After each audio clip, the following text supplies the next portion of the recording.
జీవితంలో అందరి ముందు బాగున్నావు, ఎవ్రీథింగ్ ఈజ్ గ్రేట్, చాలా బాగుంది, సూపర్, నవ్వుంది మొహంలో, లోపల ఏదో తెలియని ఒంటరితనం ఉందా? నువ్వు నీ ఒంటరితనంలో, నీ బలహీనతలో, నీ రోగంలో ఆయనతో పోరాడు. ఆయన అడుగు, ఎందుకు ఇలా అవుతుంది నాకు అని అడుగు. నాకే ఎందుకు, నా కుటుంబానికే ఎందుకు, నా సంఘానికి ఎందుకు ఇలా అవుతుంది, మా సమాజానికి ఎందుకు ఇలా అవుతుంది? ఎక్కడో మారుమూల గ్రామంలో ఏ నక్సలైట్ గానో, రాడికల్ గానో, రౌడీ గానో బతకాల్సిన నన్ను నేనున్నాను, నేను విన్నాను. ఇది మన దేవుని గుండె చప్పుడు.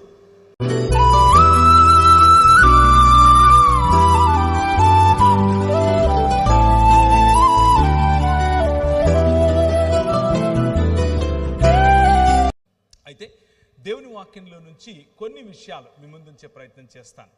దేవుని వాక్యమును చదివేటప్పుడు మనకు స్పష్టంగా తేట తెల్లగా మాట్లాడుతుంది. దేవుని వాక్యం మన జీవితాలను మారుస్తుంది. దేవుని వాక్యం మన జీవితాల్లో క్రొత్త క్రొత్త సంగతులు నేర్పిస్తుంది. అలాగే దేవుని వాక్యం మన జీవితాల్లో అనేక విషయాల్లో మనల్ని ప్రోత్సహిస్తుంది కూడా. కొన్ని విషయాల్లో మనం ఎదగాల్సిన చోట మనం ఏదైతే చేయకూడదో వాటిని కత్తిరిస్తుంది కూడా. సో ఈ సాయంకాలం ఎవరికి ఏది ఎలా అందితే అలా మీరు తీసుకోండి. నేను మన గోదావరి జిల్లాలకు రాగానే నాకు భోజనం పెడతారు. భోజనాలు పెట్టడంలో గోదావరి జిల్లాల తర్వాతే ప్రపంచంలో ఎవరైనా. ముందు కొద్దిగా వేస్తారు. నేను అమ్మాయి అయిపోయిందిలే అని చేయి కడుక్కునే లోపు మళ్ళీ వేస్తారు, మళ్ళీ పెడతారు, మళ్ళీ పెడతారు. ఒక అరిటాకు లేకపోతే ఒక దాన్ని ఏమంటారు, మంచి పళ్ళెం పెట్టి దాంట్లో అన్నీ అమర్చి మధ్యలో అన్నం కుండలాగా ఇలా పోసి, కుండ కాదు కొండలాగా పోసి దాన్ని పెడతారు. నేను అది ఒక 10 రోజులు తింటాను. వాళ్ళు ఒకే రోజు తినాలి అని అంటారు. ఇది ఆంధ్ర పద్ధతి. నేను హైదరాబాద్లో పుట్టాను, అంటే పుట్టలేదు, హైదరాబాద్లో ప్రస్తుతానికి ఉంటున్నాను. అక్కడ వరకు ఆపండి. హైదరాబాద్లో బిర్యానీ వండుతారు. ఇలా బాగా అరేంజ్ చేసి పెట్టరు, అన్నీ కలిపేసి ఏది కనిపించకుండా పల్లెల్లో వేసేసి ఇదే మంచిది వేసేసుకోండి అని చెప్తారు. ఎవరు ముక్కలో ఏరుకోవాల్సిందే. సో ఈరోజు నేను చెప్పబోయే మాట బిర్యానీ లాగే ఉంటుంది. మీకు కావలసినవి మీరు ఏరుకోవటమే, మీకు తగిలేవి మీరు తీసుకోవటమే. మీరెవరూ నాకు తెలియదు కాబట్టి, ఆబ్వియస్గా మీ గురించి నాకు తెలియదు కాబట్టి మీకు నేను చెప్పట్లేదు, వాక్యం చెప్తున్నాను. మీకేది నచ్చితే అది తీసుకోండి. కానీ నా హృదయంలో ప్రభు బలంగా నా హృదయంలో పెట్టిన మాటలు ఈరోజు చెప్తాను. నేను యాక్చువల్గా ఈరోజు మధ్యాహ్నం 2:45కు బయలుదేరితే 8:15-8:30కంతా ఇక్కడికి వచ్చాను. అంటే ఒక 6 గంటల 10 నిమిషాలు అంత సమయంలో నేను ఇక్కడికి చేరుకున్నాను. మంచిగా ప్రిపేర్ అయితే వచ్చాను. నేను ఎప్పుడు వాక్య పరిచయం చేయడానికి నాకు ప్రభు అవకాశం ఇచ్చిన మొట్టమొదటిసారి ప్రభు కోసం నిలబడి నేను వాక్యం చెప్తున్నాను అన్న కసితో మాట్లాడతాను. ఇక్కడికి వచ్చిన తర్వాత నేను ప్రిపేర్ అయినది చెప్పాలి అన్నది నాకు అలాంటి లీడింగ్ లేదు. దేవుడు నాకు అలాంటి నడిపింపు ఇవ్వటం లేదు. నా మనసులో వేరే కొన్ని అంశాలను ఉంచాడు. ఆ అంశాలనే మేము ఉంచే ప్రయత్నం చేస్తాను. ఇది స్పష్టంగా స్వచ్ఛంగా నా హృదయంలో నుంచి వస్తున్నటువంటి ఈ సంఘం కోసం, అలాగే మనందరికీ ఉపయోగపడే మాటలుగా ఉండాలి అని నేను మనస్ఫూర్తిగా ఆశిస్తున్నాను. అయితే ఒకసారి హెబ్రీయులకు రాసిన పత్రికలో నుంచి ఒక మాట చదివి ఆ తర్వాత నేను ఎన్నుకున్నటువంటి పాఠ్యభాగం వైపుకు నేను వెళతాను. హెబ్రీ పత్రిక మనం గనక ఆఖరి అధ్యాయం అనగా 13వ అధ్యాయం గనక మనం చూస్తే మనకు స్పష్టమైనటువంటి కొన్ని మాటలు కనిపిస్తాయి. మీకు దేవుని వాక్యమును బోధించి, 7వ వచనం గురించి మాట్లాడుతున్నాను. మీకు దేవుని వాక్యమును బోధించి మీ పైన నాయకులుగా ఉన్న వారిని జ్ఞాపకము చేసుకుని వారి ప్రవర్తన ఫలమును శ్రద్ధగా తలంచుకొనుచు వారి విశ్వాసమును అనుసరించండి. ఇది ఒక దగ్గర పెట్టుకోమంటారా? సరిపోతుందా? ఓకే. ఇది దేవుడు మనకిస్తున్నటువంటి ఒక ఆజ్ఞ. దైవజనులను, మనకు వాక్యము బోధించిన వారిని, మనకంటే ముందు నడిచిన వారిని మనం జ్ఞాపకం చేసుకోవటం అది తప్పు కాదు, అది మంచిది, అది ఆశీర్వాదకరం, అది చేయదగినది మాత్రమే కాదు, చేసి తీరవలసినటువంటి ఆజ్ఞ. కనుక మీకు వాక్యోపదేశం చేసిన వారు, మీ పైన నాయకులుగా ఉన్నవారు, మీ కొరకు శ్రమించిన వారు, మీ కొరకు తమ జీవితాలను విత్తిన వారిని జ్ఞాపకం చేసుకోవటం దేవుడు మనకిస్తున్నటువంటి బాధ్యత, బాధ్యతతో కూడినటువంటి ఆశీర్వాదము కూడా.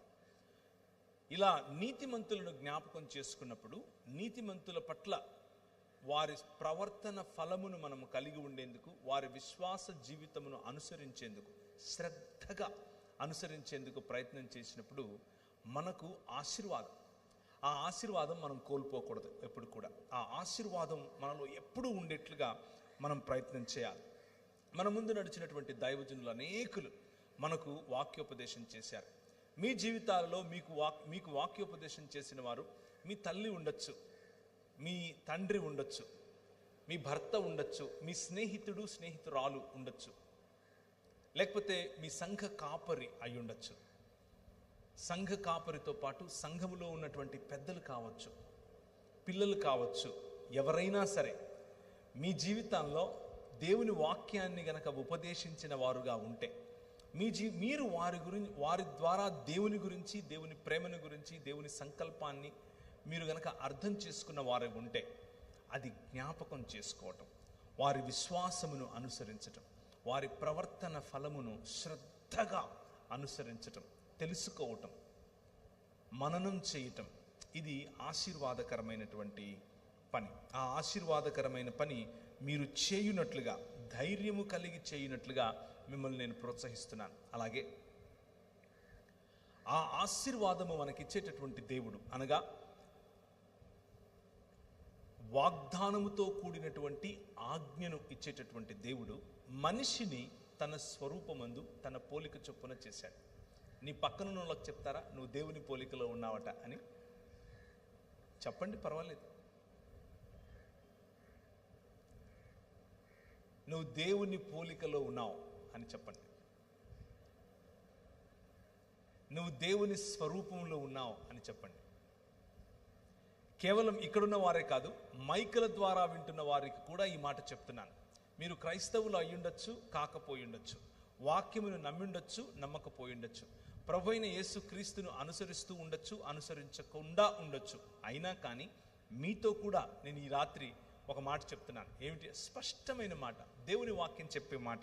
ఏంటి అని అంటే, మీరు దేవుని స్వరూపములోను దేవుని పోలిక చొప్పున చేయబడినటువంటి మనుష్యులను దేవుడు తన స్వరూపమందు తన పోలిక చొప్పున చేసి 5 రకాలైనటువంటి ఆశీర్వాదముతో కూడిన వాగ్దానములను, లేకపోతే వాగ్దానముతో కూడినటువంటి బాధ్యతను ఇచ్చాడు, అధికారమును ఇచ్చాడు. బాధ్యతతో కూడిన అధికారం, వాగ్దానముతో కూడినటువంటి అధికారాన్ని ఇచ్చాడు. ఆ 5 మీ ముందుంచుతారు. మొదటిది, మీరు ఫలించండి అని చెప్పాడు. రెండవది, మీరు అభివృద్ధి చెందండి అని చెప్పాడు. మూడవది, మీరు విస్తరించండి అని చెప్పాడు. నాలుగవది, ఈ భూమిని నిండించండి అని చెప్పాడు. ఐదవది, చాలా ప్రాముఖ్యమైనది, దానిని ఏలండి అని చెప్పాడు. రాజులుగా ఉండండి అని చెప్పాడు. ఈ 5 కూడా దేవుడు చేసినటువంటి వాగ్దానముతో కూడినటువంటి బాధ్యత. ఫలించటం నీ బాధ్యత, అభివృద్ధి చెందటం నీ బాధ్యత, విస్తరించటం నీ బాధ్యత, భూమిని నిండించటం నీ బాధ్యత. అలాగే దానిపైన తల్లిదండ్రులను పోలినటువంటి రాజ్యం చేయటం నీ బాధ్యత. దేవుడు మనిషిని తన స్వరూపమందు తన పోలిక చొప్పున చేసి భూమి ఆకాశములు అనేటటువంటి ఒక మందిర నిర్మాణం చేసి, ఆ మందిరములో తన ప్రతినిధిగా, తన ప్రతిమగా మరియు తన ప్రతిబింబంగా ఉంచాడు. 3 పదాలు: తన ప్రతినిధిగా, తన ప్రతిమగా మరియు తన ప్రతినిధిగా లేదా ప్రతిబింబంగా ప్రాణ ప్రతిష్ఠ చేసి ఆ ఆలయంలో ఆ ప్రాణ ప్రతిష్ఠ చేసినటువంటి మనిషిని ఉంచాడు. నువ్వు ఏలు అన్నాడు. నాకు ప్రతిగా, నాకు యాజ్ ఎ రిప్రజెంటేటివ్, నా ప్రతినిధిగా, నా ప్రతిబింబముగా, అలాగే నా స్వరూపము నా పోలిక చొప్పున ఉన్నావు కాబట్టి నా ప్రతిమగా ఈ ప్రపంచాన్ని ఏలు అని చెప్పాడు. ఇది మనకి ఇవ్వబడినటువంటి బాధ్యతతో కూడినటువంటి ఆశీర్వాదం.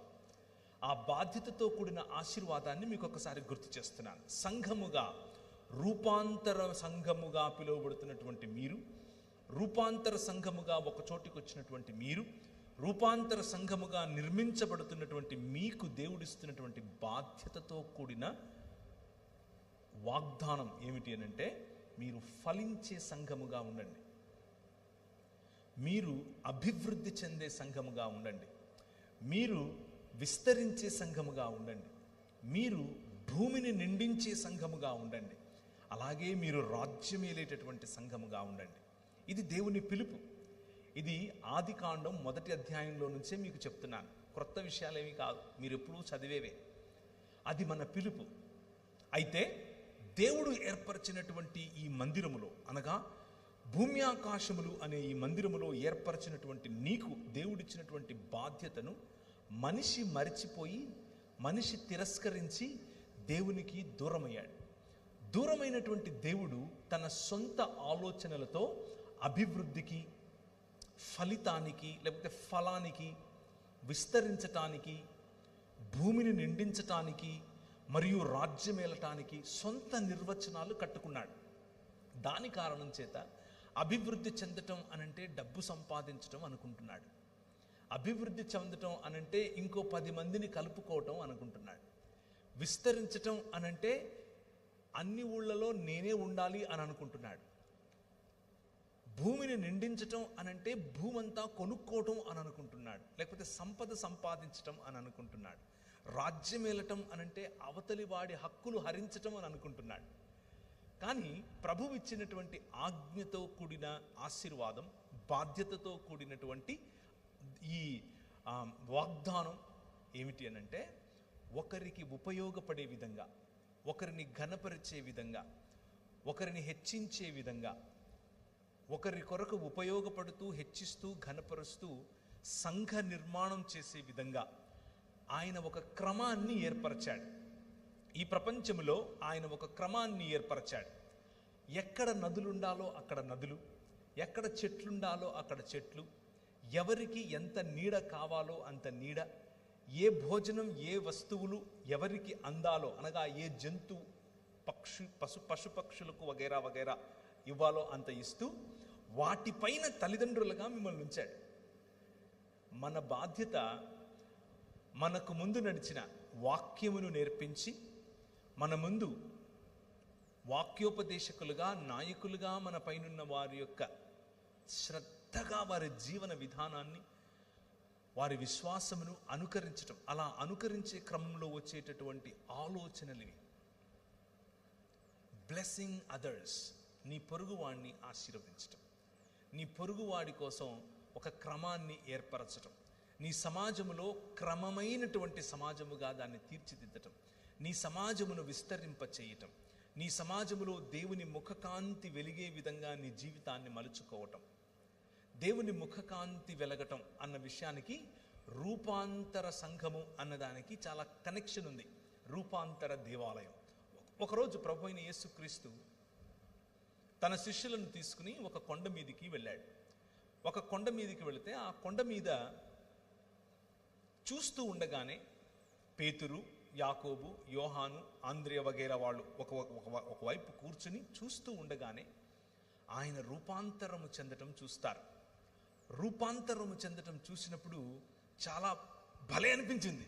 నేను ఇక్కడే ఉండిపోతాను అని అనుకున్నాడు. పేతురు అన్నాడు, ఇక్కడ నీకొక పర్ణశాల, నాకొక పర్ణశాల. ఏలియా దిగొచ్చాడు, ఏలియాతో మాట్లాడుతున్నాడు, దేవదూతలు వచ్చి ఆయనకు పరిచారం చేస్తున్నారు. అబ్బా భలే ఉంది, what a blissful experience is this అని అనుకున్నాడు. ఎంత సమాధానకరమైన, ఎంత దేవుని రాజ్యమును అనుభవించేటటువంటి ఈ అనుభవం ఇది. ఈ అనుభవంలో ఇలాగే ఉండిపోతే ఎలా ఉంటుంది అని అనుకున్నాడు. రూపాంతరం చెందినటువంటి ఆ కొండ మీద దేవుని వాక్యం మార్కు సువార్తలో ఎలా రాసిందంటే, ఈ లోకమందు ఏ చాకలియు అంత చలువగా చెయ్యలేడు అన్నట్లుగా తన వస్త్రముల గురించి దగదగ మెరిసిపోతున్నాయి అన్నట్లుగా రాశాడు. అలా రూపాంతరము చెందినటువంటి ప్రభువును చూసి ఆనందించినటువంటి పేతురు, అదే పేతురు పత్రిక రాస్తూ ఏమంటున్నాడంటే, నేను ఆయన గురించి, తండ్రి అయిన దేవుడు, ఈయన నా ప్రియకుమారుడు, ఈయన మాట వినండి అని చెప్పినప్పుడు నేను విన్నాను, నా చెవులారా విన్నాను, ఆయనను చూశాను, నేను దాన్ని అనుభవించాను, ఆయనను తాకాను. కానీ అంతకంటే గొప్పదైన, ఆ అనుభవానికంటే గొప్పదైనటువంటి ప్రవచన వాక్యము నీ చేతిలో ఉంది. ఒకసారి నీ బైబిల్ ఎత్తి చూపిస్తావా? అంతకంటే గొప్పదైనటువంటి ప్రవచన వాక్యము నీ చేతిలో ఉంది. This is what transforms you. Transformation, రూపాంతరమునకు మరియు రూపాంతరము చెంది, లేకపోతే మెటమార్ఫోసిస్, పునరుత్థానానికి ఉన్న తేడా అది. రూపాంతరము అనుభవంతో మొదలవుతుంది, కానీ ఆ రూపాంతరము రోజు రోజుకు క్రమములో పెరిగినప్పుడు ఒకానొక రోజు మనం పునరుత్థానం చెందుతాం. మన సృష్టి పునరుత్థానం చెందుతుంది. ప్రభువు ఇచ్చినటువంటి 5 రకాలైనటువంటి ఆజ్ఞలతో కూడినటువంటి బాధ్యత, ఆజ్ఞలతో కూడినటువంటి ఆశీర్వాదమును మనము నిజమైన మనుష్యులుగా ఈ ప్రపంచంలో జరిగించాలి అని ఆయన అనుకుంటే, మనం అలా జరిగించక అంధకార సంబంధమైన దురాత్మ సమూహముల చేత చిక్కుబడి, అంధకార సంబంధమైన దురాత్మ సమూహములు ఇచ్చేటటువంటి అనుభవం, రుచి, చూపుకు ఇంపుగా కనిపించటం వగైరా వగైరా ఆకర్షణలకు లోనైన కారణం చేత దేవుణ్ణి తిరస్కరించి దేవునికి దూరమయ్యాం. దూరమైనటువంటి సమాజం ఏర్పరచుకున్నటువంటి సిస్టమ్స్, ఆ సమాజం ఏర్పరచుకున్నటువంటి వ్యవస్థలు, ఆ వ్యవస్థలు రోజు రోజుకు మనిషిని క్షీణింపచేసి లెస్సర్ హ్యూమన్ బీయింగ్, లేకపోతే డీహ్యూమనైజ్ చేస్తూ వచ్చాయి. అలా డీహ్యూమనైజ్ చేస్తూ వచ్చినటువంటి ఈ ప్రపంచంలోనికి నీ చేతనున్నటువంటి ఈ వాక్యం ప్రపంచాన్ని రూపాంతరము చెందించటానికి, సమాజములను రూపాంతరము చెందించటానికి, మనుష్యులను రూపాంతరము చెందించటానికి, అనుభవాలను రూపాంతరం చెందించటానికి, సంబంధాలను రూపాంతరం చెందించటానికి మీ మధ్యకు ఆయన మీ చేతికి ఇచ్చాడు. ఈ వాక్యాన్ని మనం గమనిస్తున్నాం. అయితే ఈ వాక్యంలో ఒక చక్కటి మాట మీకు వినిపిస్తుంది. అదేమిటి అనంటే, నిత్య నిబంధన. ఈ రూపాంతరము కొరకు చేసినటువంటి నిబంధన.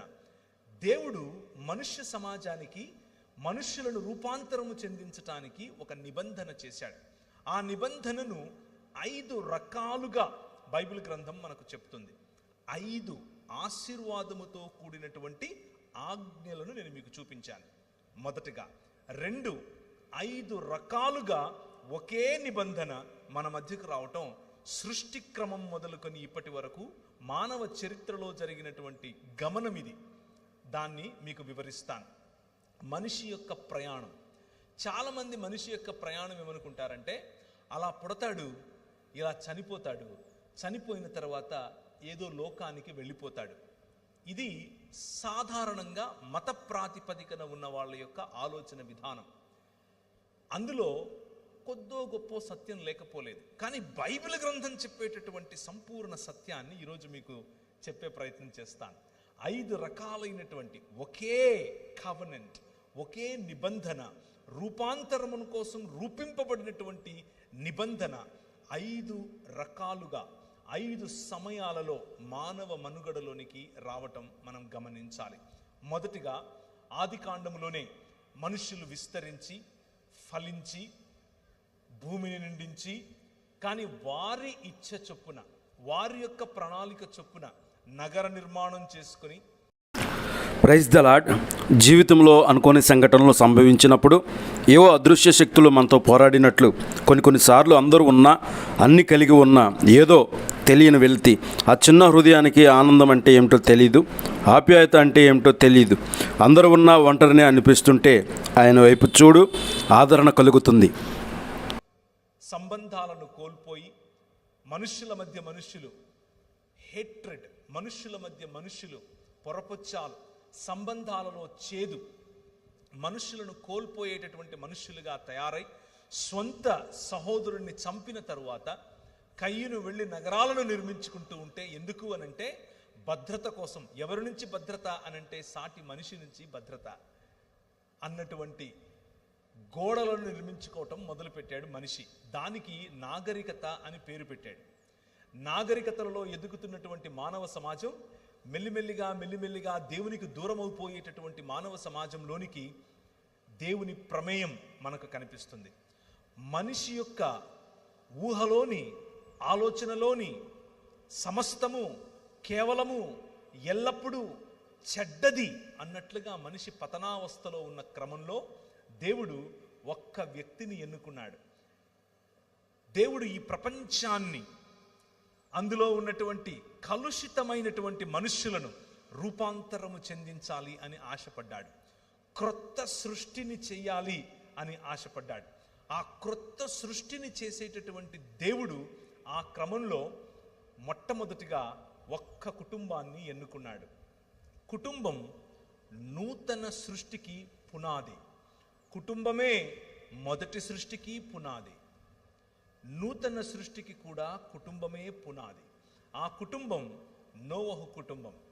నోవహు కుటుంబానికి చేసినటువంటి, నోవహు కుటుంబము ద్వారా సకల ప్రజలకు, సకల మానవాళికి చేసినటువంటి వాగ్దానం ఏమిటి అనంటే, నేను లయకారుణ్ణి కాదు, నేను నిన్ను పునరుత్థానం చెందిస్తాను, నేను నిన్ను రూపాంతరము చెందిస్తాను.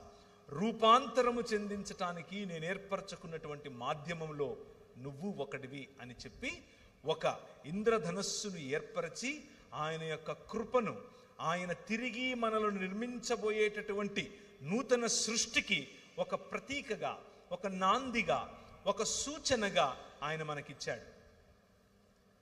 ఇది మొదటి నిబంధన. ఒకే నిబంధన, మొదటిసారి వినిపించినటువంటి నిబంధన. రెండవది, ఇప్పుడు సృష్టి ఇంకా పెరిగింది. సృష్టిలో ఉన్నటువంటి మనుషులు మళ్ళీ సమాజాలు కట్టడం మొదలుపెట్టారు. సృష్టిలో ఉన్నటువంటి మనుషులు మళ్ళీ నాగరికతలు నిర్మించడం మొదలుపెట్టారు. మెసొపొటేమియా నాగరికత అని మొదలయ్యింది.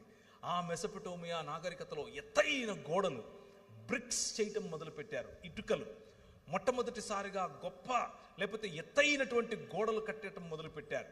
వారి శిల్పకళ ముందు ఎవరూ సాటి రారు అన్నట్లుగా శిల్పకళతో నానా విధములైనటువంటి ధనం కోసం, అందం కోసం, పరువు కోసం, పరపతి కోసం, మనిషికి ఉన్నటువంటి అధికారాన్ని సూచించటం కోసం వారు వివిధమైన దేవీ దేవతలను తయారు చేసుకుని దాని ముందు సాగిలపడటం మొదలుపెట్టారు.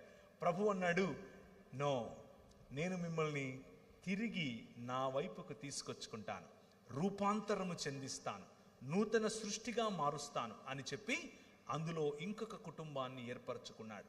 ఆ కుటుంబమే అబ్రహాము కుటుంబం. మొదట నోవహు కుటుంబానికి చేసినటువంటి వాగ్దానముతో కూడినటువంటి నిబంధన. రెండవది అబ్రహాముతో చేసినటువంటి వాగ్దానముతో కూడిన నిబంధన. ఆ అబ్రహామును బయటకు పిలిచాడు. అబ్రహామా రా అన్నాడు. ఆయన తన ఇంటి వారిని, తన ఊరిని విడిచి, తన రాజ్యమును విడిచి బయటకు వచ్చాడు. నీ ద్వారా ఒక రాజ్యాన్ని కడతాను అని అన్నాడు. ఆ రాజ్యాన్ని కట్టే క్రమంలో నీకు పిల్లలను ఇస్తాను అని అన్నాడు. ఈయనకు బాగా వయసుడిగిపోయింది. భార్యామణి ముసలితనంలో ఉంది. ఆమె నవ్వుకుంటోంది, నాకా పిల్లలా, నేను మళ్ళీ వస్తాను, మళ్ళీ 1 సంవత్సరానికి వచ్చే వరకు నీకు వాగ్దాన కుమారుణ్ణి ఇస్తాను అని చెప్పాడు. అయితే నీ కుమారులు, నీ పిల్లలు, నీ పిల్లల పిల్లలు, ఆ వారి పిల్లల పిల్లల పిల్లలు ఐగుప్తు దేశంలో 400 పైచిలుకు సంవత్సరాలు ఉంటారు.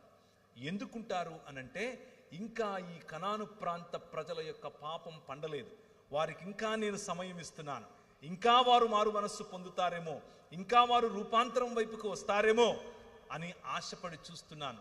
అంతవరకు నీ పిల్లలతో నేను ఇంకొక సమాజానికి బుద్ధి చెప్పాలి, నేను ఇంకొక సివిలైజేషన్ లేకపోతే ఇంకొక నాగరికత కొమ్ములు విరవాలి అని అన్నాడు.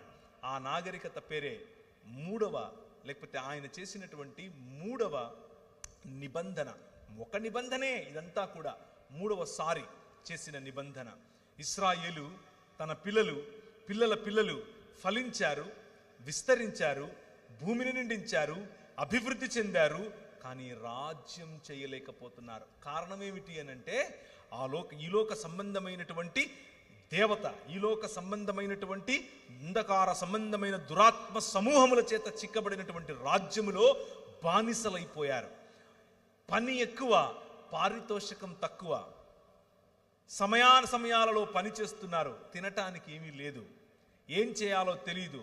వారి ఆర్తనాదాలు ప్రభువు విన్నాడు. నేనున్నాను, నేను విన్నాను అని అన్నాడు. మీకు వేరే ఎవరో గుర్తొస్తూ ఉంటే అది ఇక్కడి నుంచే వచ్చింది. మీరేదో అనుకుండేరు పొరపాటున. అది ఇక్కడి నుంచే వచ్చింది. ఏదొచ్చినా నేను ఉన్నాను అని అన్నాడు. నేను ఉన్నవాడను అని చెప్పినవాడు. నేను విన్నాను అన్నాడు. వారి ఆర్తనాదాలు విన్నాను అని అన్నాడు. ఉండి అలా ఊరుకోలేదు. మూడవ మాటగా ఆయన ఒక వాగ్దాన నిబంధనను చేశాడు. ఏమిటది? మోషే ద్వారా చేశాడు. నీ ద్వారా అబ్రహాముకు చేసినటువంటి వాగ్దానం యొక్క పర్యవసానముగా ఒక రాజ్య నిర్మాణం నేను చేస్తాను. 10 రకాలైనటువంటి దేవీ దేవతల చేత ఏర్పాటు చేసుకుని 10 రకాలైనటువంటి దేవీ దేవతల చేత పరిపాలింపబడుతున్నటువంటి ఈ రాజ్యములో నుండి నా జ్యేష్ఠపుత్రుడైనటువంటి ఇశ్రాయేలు నువ్వు రా అని పిలిచాడు. నోహు నువ్వు రా అన్నాడు. అబ్రహాము నువ్వు రా అన్నాడు. ఇశ్రాయేలు నువ్వు రా అని పిలిచాడు. అందరినీ రా అనే పిలుస్తాడు ఈయన. వచ్చేయండి అంటాడు. గద్దరెక్కల మీద మోసుకొని వెళ్ళినట్లు వారిని మోసుకొని వెళ్ళాడు. సంవత్సరాల తరబడి వాళ్ళు విత్తాల్సిన అవసరం లేదు, కోయాల్సిన అవసరం లేదు, కట్టాల్సిన అవసరం లేదు, నాటాల్సిన అవసరం లేదు. ఇలా నోరు తెరుచుకుని పడుకుంటే పొద్దునికి మన్నా నోటు నిండుతుంది. అలా పెంచాడు. అలా పెంచితే వీళ్ళు గొనుగుడు కార్యక్రమాలు, సనుగుడు కార్యక్రమాలు మొదలుపెట్టారు. మూడవ వాగ్దానముతో కూడినటువంటి నిబంధన. ఏ ఇశ్రాయేలు ద్వారా అయితే ప్రపంచాన్ని తిరిగి ఆయన రూపాంతరము చెందించాలనుకున్నాడో ఆ ఇశ్రాయేలే ఇప్పుడు దేవుణ్ణి నువ్వు మాకొద్దు అని చెప్పింది. నెహుష్టానును నిలబెట్టుకుంది. కీయు దేవత వైపుకు పరిగెట్టింది. బయలుదేవత ఎదుట సాష్టాంగపడింది. మొలెకుకు తన పిల్లలను అర్పించింది. ప్రభు అన్నాడు, నన్ను విసర్జించావు, నువ్వు చస్తావు అన్నాడు. చావటం అనంటే ఆయన నుంచి దూరం అవటం. ఆయన చేసిన వాగ్దానముతో కూడినటువంటి ఈ ప్రతిజ్ఞ లేకపోతే కవెనెంట్. ఆ ప్రతిజ్ఞలో 2 పార్టీస్, నిబంధనలో 2 పార్టీస్. ఒక పార్టీ నువ్వు నాకొద్దు అని చెప్తా ఉంది. కానీ దేవుడు 5 రకాలైనటువంటి తన క్యారెక్టర్ వారితో చెప్తూ వచ్చాడు. ప్రవక్తలందరూ ప్రవచించినటువంటిది ఇదే. రాజుల గ్రంథంలో ప్రవచించినటువంటి మాటలు ఇవే. ఆయన లా లేకపోతే ధర్మశాస్త్రములో తనను గురించి తాను వివరించుకున్న 5 మాటలు ఇవే. మొదటిది, నేను నీ తండ్రిని, ఐ యామ్ యువర్ ఫాదర్. రెండవది, నేను నీ భర్తను, ఐఎమ్ యువర్ హస్బెండ్. ఇశ్రాయేలుతో దేవుడు చేసిన నిబంధన ఒక తండ్రికి పిల్లలకు ఉండే నిబంధన, ఒక భార్యకు భర్తకు ఉండే నిబంధన, ఒక ప్రియురాలికి ప్రియుడికి ఉండే నిబంధన. ఐ యామ్ యువర్ లవర్, నేను నీ ప్రియుణ్ణి.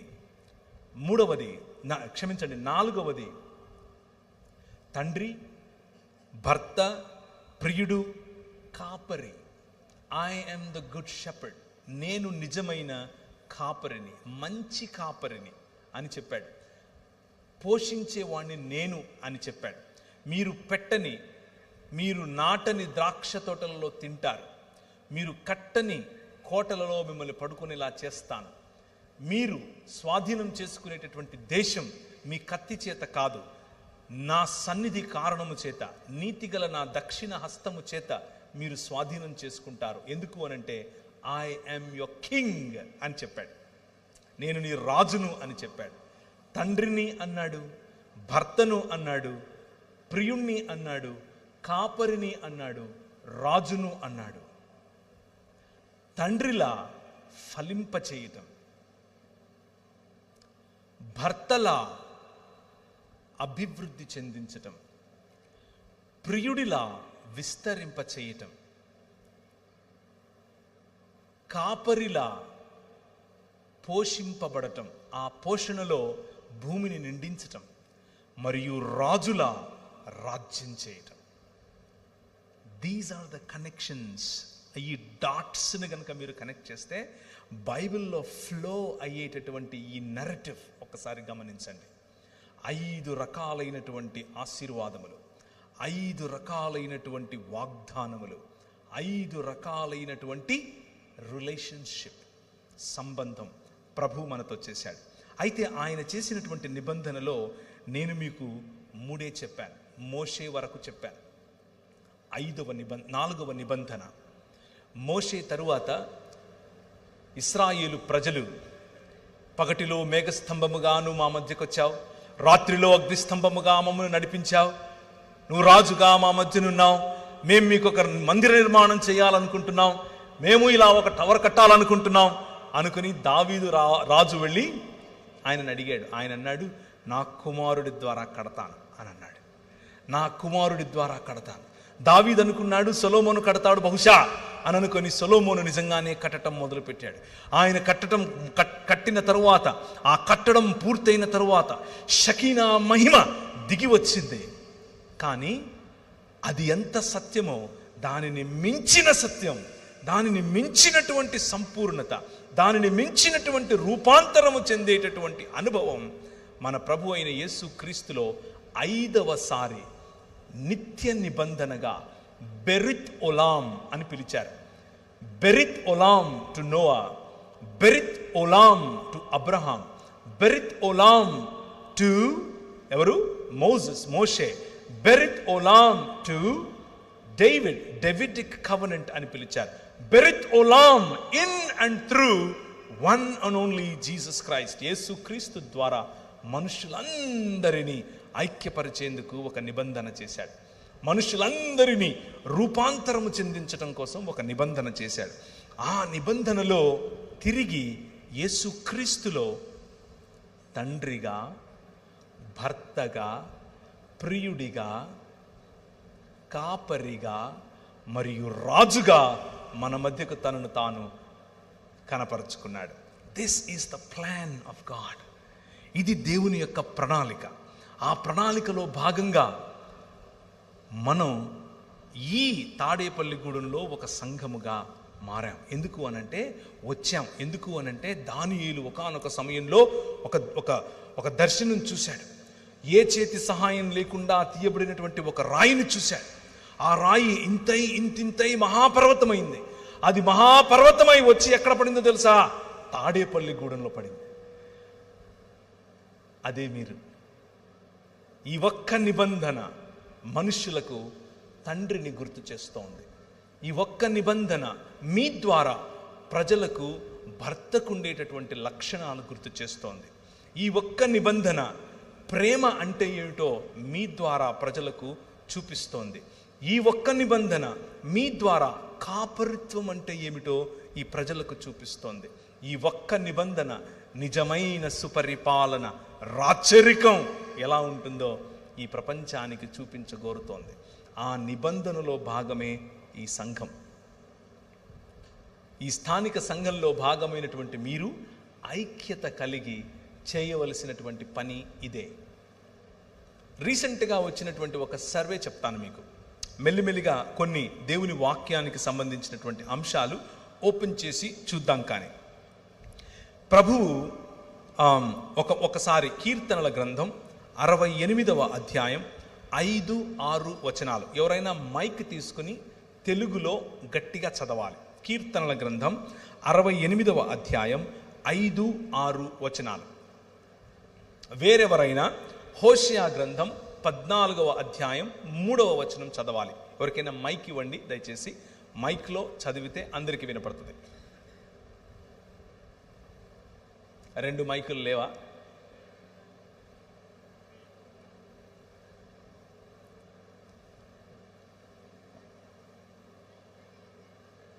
ఆలోగా తీసిన వారు చదవండి. కీర్తనల గ్రంథం 68వ అధ్యాయం 5-6 వచనాలు.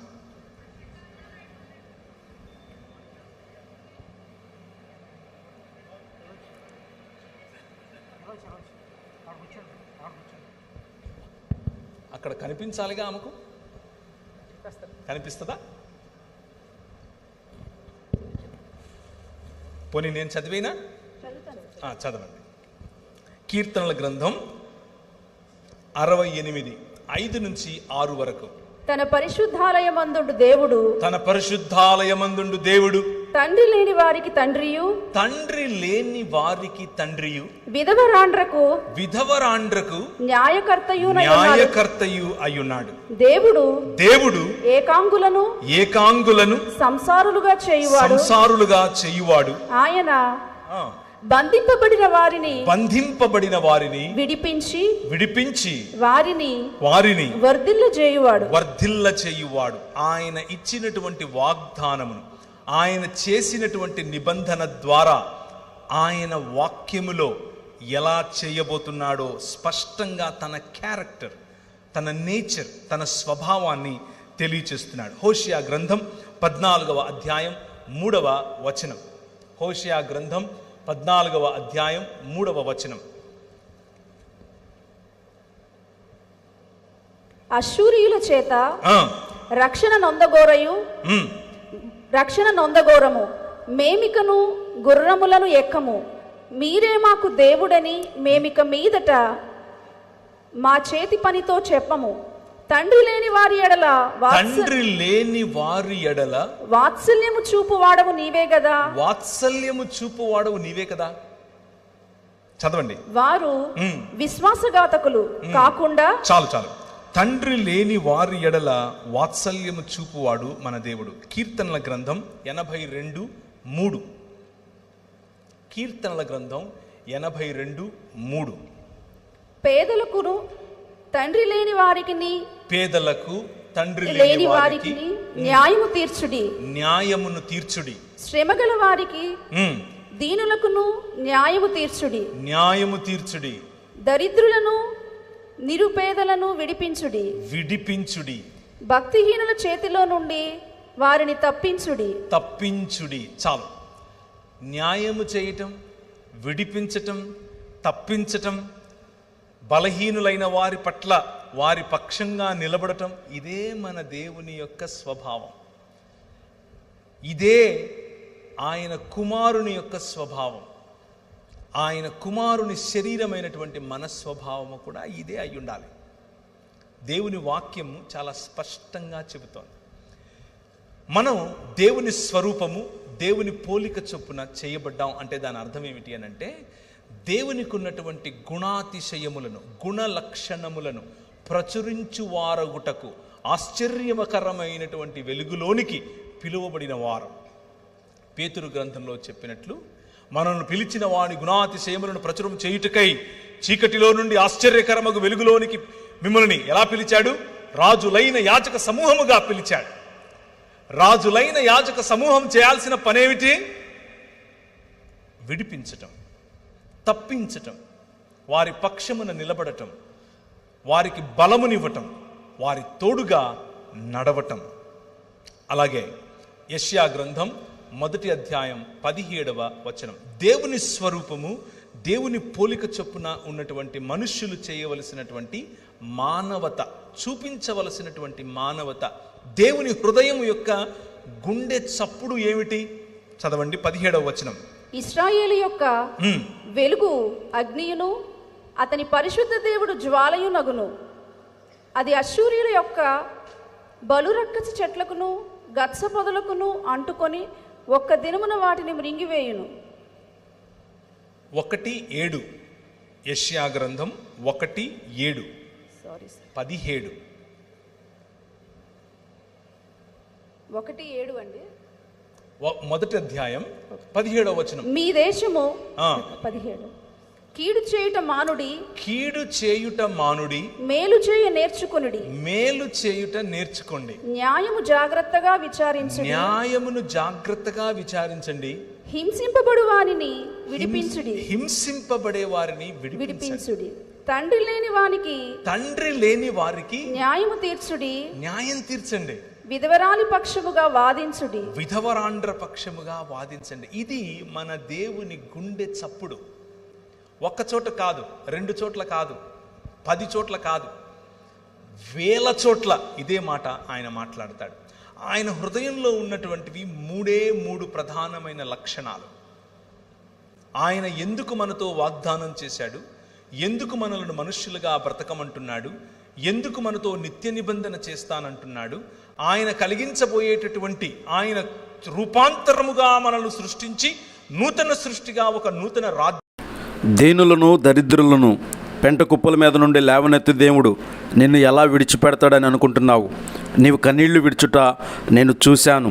నీ ప్రతి కన్నీటి బాష్ప బిందువును నేనే తుడిచివేసి ఆనందమును దయచేదునని ఆయన తెలియజేశారు తన సేవకుల ద్వారా. రాజ్యములోనికి నడిపించినప్పుడు ఉండేవి కూడా మూడు ప్రధానమైన లక్షణాలు. ఒకటి న్యాయము, రెండవది కనికరము, మూడవది దీన మనస్సు. న్యాయము, కనికరము, దీన మనస్సు 5 రకాలుగా తనను తాను పరిచయం చేసుకున్నాడు. 5 ఆశీర్వాదములతో కూడిన బాధ్యతలను నీకు ఇచ్చాడు. 5 రకాలుగా తన నిబంధనను నీకు చూపించాడు. 3 గుణ లక్షణాలను నీలో కోరుకుంటున్నాడు. 3. మనం మతం కట్టేసుకుని నేనేం తీసుకుని వచ్చి నిన్ను దర్శించాలి, ఒక 1000 పొట్టేళ్ళు ఇచ్చేయినా, నా కొడుకు పుట్టాడు వాడిని ఇచ్చేయినా, ఈ నదులన్నీ తీసుకొని తైలంగా చేసి నీకు ఇచ్చేయినా అని అడుగుతున్నాం. ఆయన అంటున్నాడు, ఇవన్నీ నాకు వద్దు బాబు, అవన్నీ వేరు వేరు రకాలైన దేవీ దేవతలు అడుగుతారు, వాటిని పక్కన పెట్టు. నేను అడిగేది 3. న్యాయమును జరిగించుటయు, కనికరమును ప్రేమించుటయు, దీన మనస్సు కలిగి నీ దేవుడైన యెహోవా ఎదుట జీవించుటయు. ఇంతే కదా నేను అడుగుతున్నాను. ఇది కష్టం అంటారా? చాలా కష్టం. కానీ పిలిచింది మాత్రం ఈ 3. దయచేసి గుర్తుంచుకోండి. తండ్రి లేని జీవితం గురించి కొన్ని విషయాలు మీకు చెప్తాను. నేను పుట్టినప్పటి నుంచి నా తండ్రి మొహం చూడలేదు. I never saw my father. నేను తండ్రి లేకుండానే పెరిగాను. మా అమ్మే నాకు తండ్రి, మా అమ్మే నాకు తల్లి. మా తాత, మా అమ్మ వాళ్ళ నాయన నాకు తండ్రి స్థానంలో అన్నీ చేశాడు. ఇంటి పేరుతో సహా ఆయనదే. తండ్రి లేని జీవితాలు, తండ్రి లేని కుటుంబాలు ఎలా ఉంటాయి అని నేను మీకు కొన్ని విషయాలు చెప్తాను. తండ్రి లేని జీవితాలు, తండ్రి లేని కుటుంబాల్లో ఎలా ఉంటుంది అని అంటే, పిల్లల్లో సెల్ఫ్ కాన్ఫిడెన్స్ నశించిపోతుంది. పిల్లల్లో భద్రత లేకుండా పోతుంది. పిల్లల్లో భవిష్యత్తు పట్ల ఆందోళన ఉంటుంది. పిల్లలు బాస్టన్ స్కూల్స్ అంటే అర్థం ఏంటంటే బాల నేరస్తులు ఎక్కువగా జైల్లో ఉండేది తండ్రి లేని కుటుంబాల నుండే. తండ్రి లేని కుటుంబాల నుంచే ఒక 100 మంది గంజాయికి మరియు మాదక ద్రవ్యాలకు అలవాటు పడ్డారు అని అంటే అందులో 74% తండ్రి లేని వారే అయి ఉంటారు. 14 సంవత్సరాలకు 16 నుంచి తక్కువ సంవత్సరాలలో ఆడపిల్లలు ప్రెగ్నెంట్స్ అయ్యి అబార్షన్స్ చేసుకుంటున్నారు అని అంటే వాళ్ళ సంఖ్య 100 అయితే అందులో 68 మంది తండ్రి లేని కుటుంబమే. ఇదంతా నేను సొంతంగా చెప్తున్నది కాదు, అదొక సర్వే. భారతదేశమైనా పాశ్చాత్య దేశాలైనా ఇవే చెప్తున్నాయి. తండ్రి లేని కుటుంబం ఎలా ఉంటుంది? 71% మంది హై స్కూళ్ళలో నుంచి బయటపడిపోతారు, అంతకు ఎక్కువగా చదవరు అని అంటే దానికి కారణం తండ్రి లేని కుటుంబాలు. ఇక్కడ ఇంకా చాలా పెద్ద లిస్ట్ ఉంది, అది చదవటం కంటే ముందు ఒక మాట చెప్తాను. తండ్రి లేకపోవటం అని అంటే దాని అర్థం తండ్రి చనిపోవటం కాదు. కుటుంబంలో తండ్రి లేకపోవటం,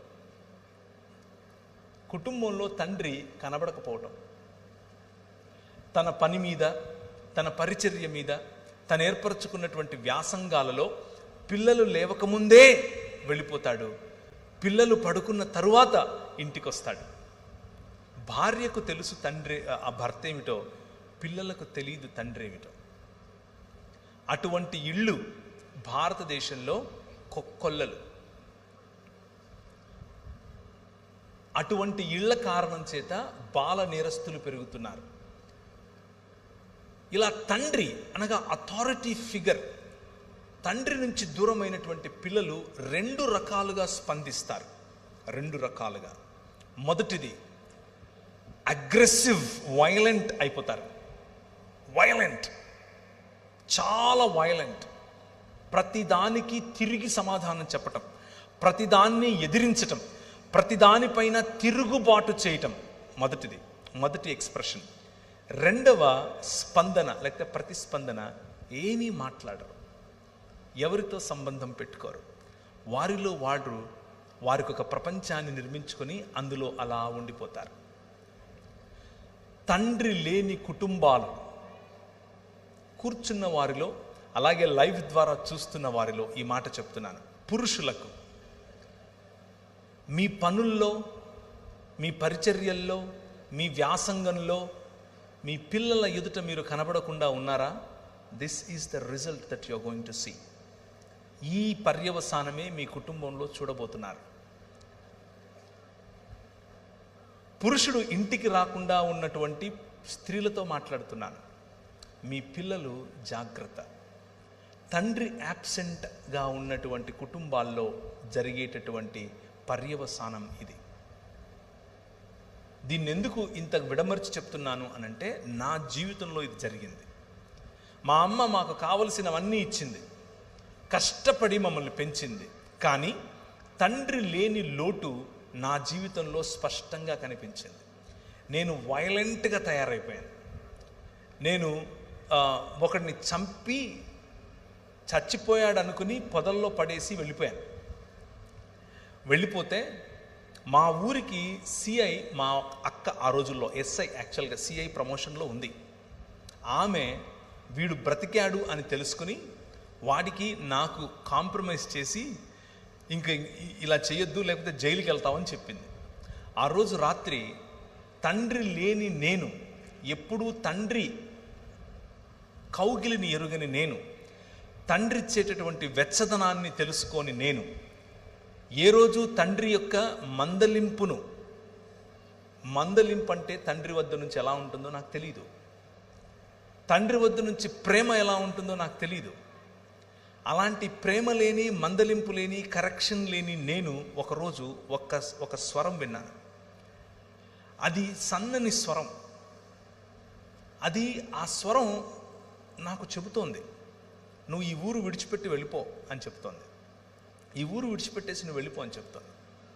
ఎక్కడికి వెళ్ళాలో తెలీదు. మా అమ్మకు చెప్పి వెళ్తున్నాను తిరుపతికి అని చెప్పి, మా ఊరు కడప,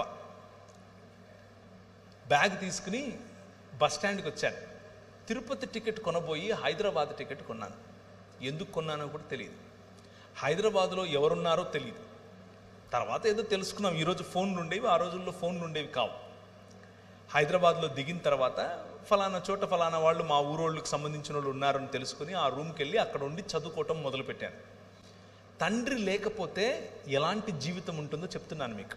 ఆయన తండ్రిగాను, భర్తగాను, ప్రియుడిగాను, కాపరిగాను మరియు రాజుగాను మన మధ్యకు వచ్చాడు అని చెప్పాను. నా జీవితంలో తండ్రిగా వచ్చాడు. నా జీవితంలో దాదాపు 18-19 సంవత్సరాలున్న నేను,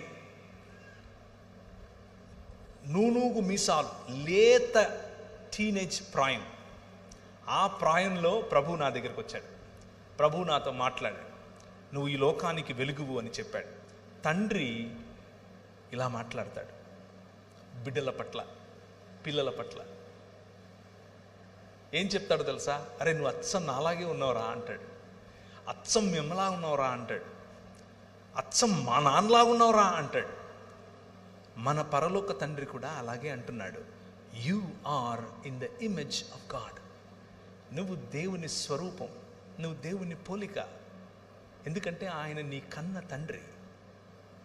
నీ పట్ల, నీ దగ్గరికి కన్న తండ్రి ఈ మాటలు తీసుకొని వస్తున్నాడు. నువ్వు మైకిల్ ద్వారా ఒకవేళ వింటూ ఉంటే, నా జీవితం లాంటిదే ఒకవేళ నీ జీవితం అయితే, ఈ ప్రాంగణంలో కూర్చున్నా పర్వాలేదు. తండ్రి ఎరుగనటువంటి జీవితం నీదైతే, రెబెలియస్గా నువ్వు తిరుగుతున్నావా? హద్దు ఆపు లేకుండా నువ్వు తిరుగుతున్నావా? నీ పర్సనల్, నీ వ్యక్తిగత జీవితంలో అందరి ముందు బాగున్నావు, ఎవ్రీథింగ్ ఈజ్ గ్రేట్, చాలా బాగుంది, సూపర్, నవ్వుంది మొహంలో, కానీ లోపల ఏదో తెలియని లావా ఉబుకుతోందా? లోపల ఏదో తెలియని ఒంటరితనం ఉందా? నన్ను కూడా ఇలా కౌగిలించుకుని ఒకరు ముద్దాడితే ఇంత బాగుంటుంది అన్న ఫీలింగ్లో నువ్వు ఉన్నావా? అమ్మాయిలైనా అబ్బాయిలైనా, మీ వయసు 50 అయినా 20 అయినా, అందరిలో ఉండే ఫీలింగ్ ఇది. తండ్రి, మా నాన్న కావాలి, మా నాన్న మాట్లాడితే ఎలా ఉంటుంది, మా నాన్న నన్ను టచ్ చేస్తే ఎంత బాగుండేది, మా నాన్న నన్ను కౌగిలించుకుంటే ఎలా బాగుండేది. ఈ పరలోకపు తండ్రి ఈరోజు రాత్రి నీతో మాట్లాడుతున్నాడు. I am your father. ఒక విత్తనము వలె విరిగాడు, ఒక విత్తనము వలె ఆయన పగిలాడు. దున్నబడినటువంటి ఆయన శరీరం నాటబడిన తర్వాత 3 రోజులైన తర్వాత, 2 దినములైన తర్వాత 3వ దినమున యెహోవా సముఖమందు మనము జీవించినట్లు ఆయన మరణాన్ని చంపి తిరిగి లేచాడు. That is your father. మీ నాన్న అది. మీ నాయన మరణానికి లోనయ్యేవాడు కాదు. మీ నాయన మరణాన్ని చంపినవాడు, చంపి తిరిగి లేచాడు.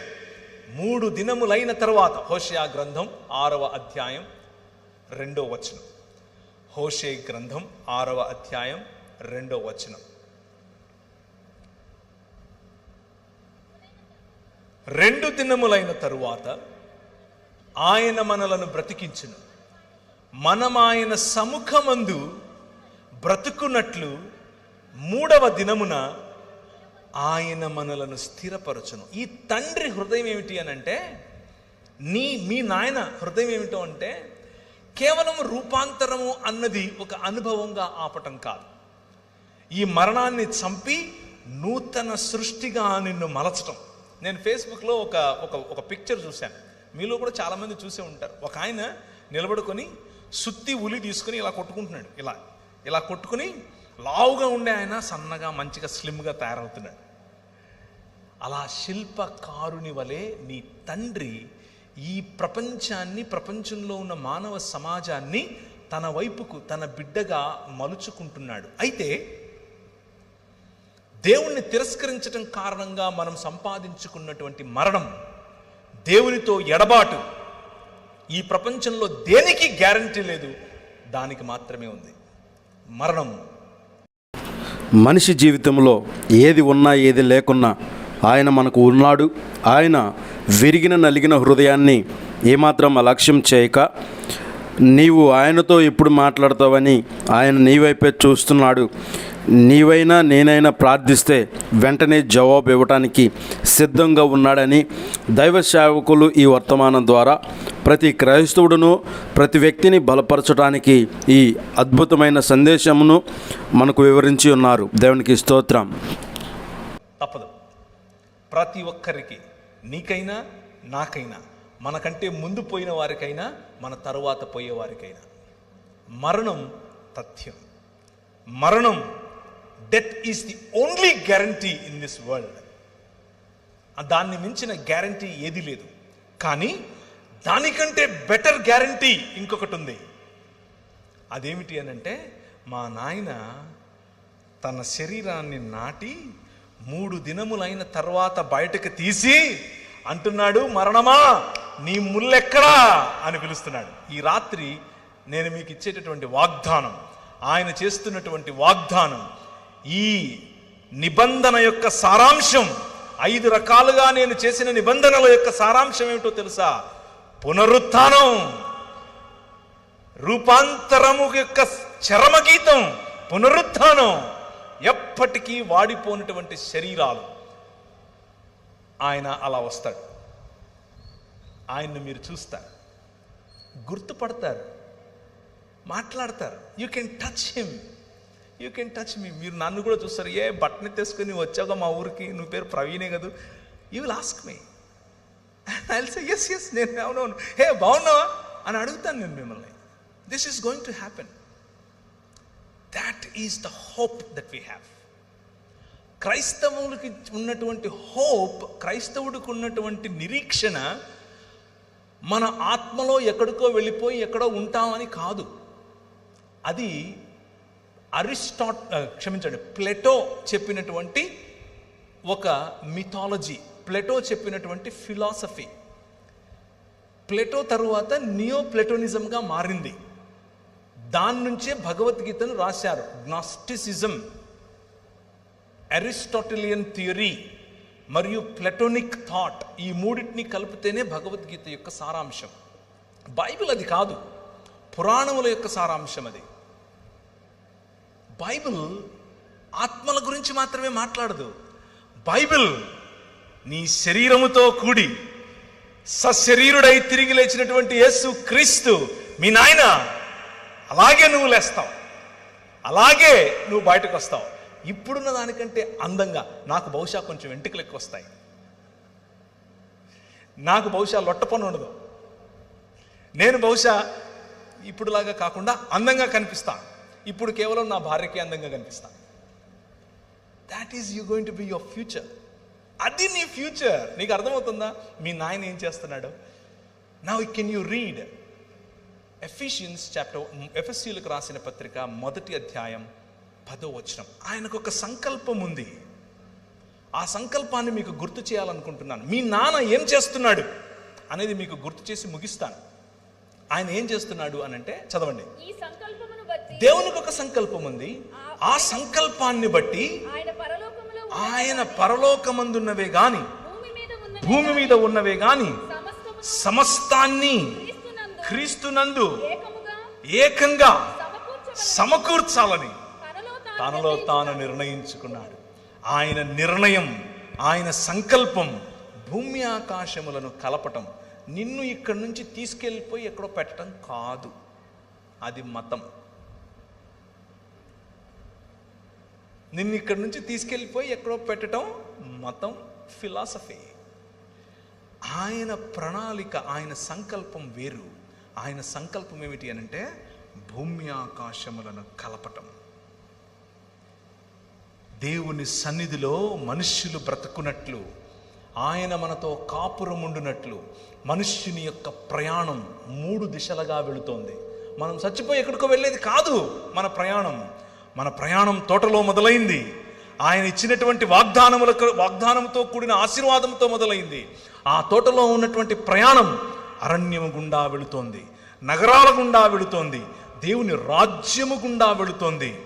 ఆ రాజ్యములో దేవుని సన్నిధి, ఆ రాజ్యములో దేవుని ఐక్యత, ఆ రాజ్యంలో మనుషులందరినీ ఐక్యపరిచేటటువంటి ఆయన చేసిన నిబంధన చివరకు దేవుని రాజ్యము సంపూర్ణముగా ఇంకొక నగరంగా మారబోతుంది. ఏంటా నగరం?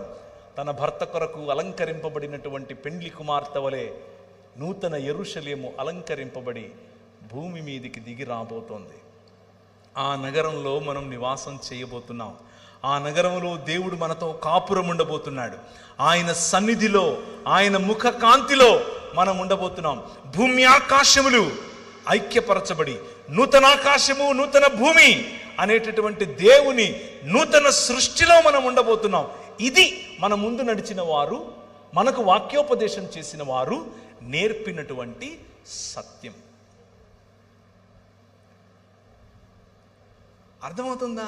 The reality, the truth of Bible is God coming and dwelling with అస్.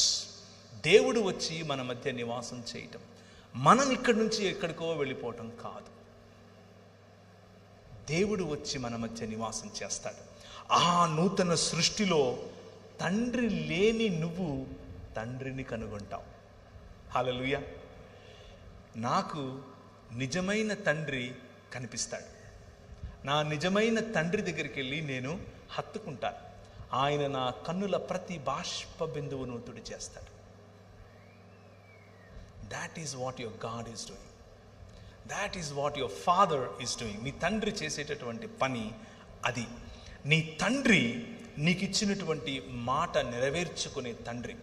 ఈ దేవుని రాజ్యం అనేటటువంటి దర్శనం చూసి దానియేలు చెప్పినటువంటి ఆ ఇంతై మహాపర్వతమైనటువంటి ఆ రాయి వచ్చి ఈ ఊర్లో పడితే ఒక సమాజముగా స్త్రీ అని పురుషుడని తేడా లేకుండా, గ్రీకు దేశస్థుడని యూదుడని తేడా లేకుండా, దాసుడని యజమాని అని తేడా లేకుండా అందరూ కలిసి ఒక్కటిగా ఒక్క శరీరముగా మారుతున్నారే, దీనినే రూపాంతరం అని పిలుస్తారు. ఈ రూపాంతరం ఇంతటితో ఆగదు. ఈ రూపాంతరం ఒక నూతన యెరూషలేము అనే పట్టణంలోనికి వెళ్ళిన తర్వాత ముగుస్తుంది. ఆ పట్టణంలోనికి మనం వెళ్ళబోతున్నాం. ఆ పట్టణంలో మనకంటే ముందు నిద్రించినటువంటి పరిశుద్ధులు కూడా ఉంటారు. మనకంటే ముందు నిద్రించినటువంటి, ఒకవేళ నీ భర్త నిద్రించి ఉంటే నువ్వు ఆయన చూస్తావు, ఒకవేళ నీ భార్య నిద్రించి ఉంటే నువ్వు ఆమెను చూస్తావు. బ్రతికి ఉన్న మనం వెళ్ళి వారిని స్వాగతించి తీసుకుని వస్తాం. రాజు, the king of this world వస్తాడు. ఆయన ఆల్రెడీ వచ్చేశాడు, తన రాజ్యాన్ని స్థాపించాడు. ఆ రాజ్యంలో భాగంగా నువ్వు ఉంటున్నావు. మళ్ళీ ఇంకొకసారి సంపూర్ణమైనటువంటి రూపాంతరము చెందిన తర్వాత, మెటమార్ఫోసిస్ కంప్లీట్ అయిపోయిన తర్వాత, నూతన సృష్టిగా మార్చబడిన తరువాత ఆయన నీకు ఫలించే అధికారముతో కూడిన బాధ్యత, అభివృద్ధి చెందే అధికారముతో కూడిన బాధ్యత, విస్తరించే అధికారముతో కూడిన బాధ్యత, భూమిని నిండించే అధికారముతో కూడిన బాధ్యత, ఆయనతో కలిసి రాజ్యమేలే బాధ్యత నీకు ఇవ్వబోతున్నాడు. దాట్ ఈజ్ నిత్య నిబంధన. అదే నిత్య నిబంధన అంటే, అదే బెరిత్ ఒలాం అనంటే. మనలను దూరం చేస్తున్నటువంటి మరణం, మనిషికి దూరం చేస్తున్నటువంటి మరణం, మనిషిని కుటుంబానికి దూరం చేస్తున్నటువంటి మరణం, మనిషిని సంఘానికి దూరం చేస్తున్న మరణం, మనిషిని సమాజానికి దూరం చేస్తున్న మరణాన్ని ఆయన చంపేశాడు. తిరిగి పునరుత్థానం చెందినటువంటి మనుష్యులముగా మనం రాబోతున్నాం. పునరుత్థానం చెందినటువంటి కుటుంబాలుగా మనం కలవబోతున్నాం. పునరుత్థానం చెందినటువంటి సమాజములుగా మనం రాబోతున్నాం, ఉండబోతున్నాం. పునరుత్థానము చెందినటువంటి సృష్టి, ఆ సృష్టిలో మనం ఏలికలుగా ఉండబోతున్నాం. ఇది స్పష్టమైనటువంటి సువార్త, ఏ అరమరకులు లేనటువంటి సువార్త. ద హోప్, యేసుక్రీస్తు ఇస్తున్నటువంటి నిరీక్షణ, యేసుక్రీస్తు మీ మనసుల్లో ఉంచుతున్నటువంటి నిరీక్షణ ఏమిటి అనంటే, నేను క్రీస్తును పోలినట్లుగా రూపాంతరము చెందిపోతాను. ఒకానొక రోజు క్రీస్తును పోలినట్లుగా రూపాంతరము చెందుతాను.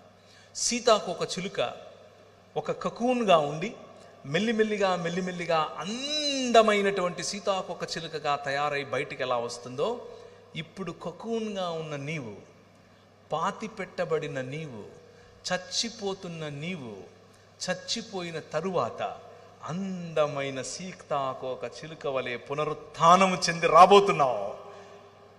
2 దినములైన తరువాత ఆయన మనలను బ్రతికించును. 3వ దినమున యెహోవా సముఖమందు మనము బ్రతుకున్నట్లు ఆయన మనలను స్థిరపరచును.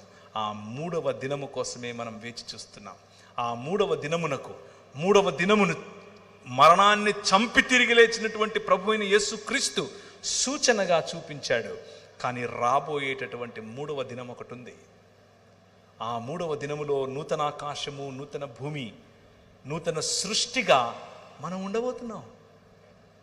ఆ నూతన సృష్టిని అనుభవించటానికి ప్రభు అయిన యేసుక్రీస్తు మిమ్మల్ని పిలుస్తున్నాడు. తండ్రి, ఆయన భర్త కూడా, హృదయంలో ఉన్నటువంటి నీ బాధ ఆయనకు తెలుసు. ఆయన ప్రియుడు కూడా. నువ్వు ఎవరికీ షేర్ చేసుకోలేని, ఎవరికీ పంచుకోలేనటువంటి నీ ఫెల్ట్ నీడ్స్, నీ హృదయాక్రందనలు, నీ ఒంటరితనం, నీ ఏడుపు అన్నీ తెలిసినటువంటి ప్రియుడు నీ ప్రియుడు. అంత మాత్రమే కాదు, ఆయన కాపరి. నిన్ను అనాథలుగా విడిచిపెట్టను, నేను మళ్ళీ నీ దగ్గరికి వస్తాను అని చెప్పి వెళ్ళినటువంటి కాపరి నీ కాపరి. ఈ కాపరి నీకు కావలసిందల్లా, కావలసిన పోషణ అంతా ఇవ్వగల కాపరి.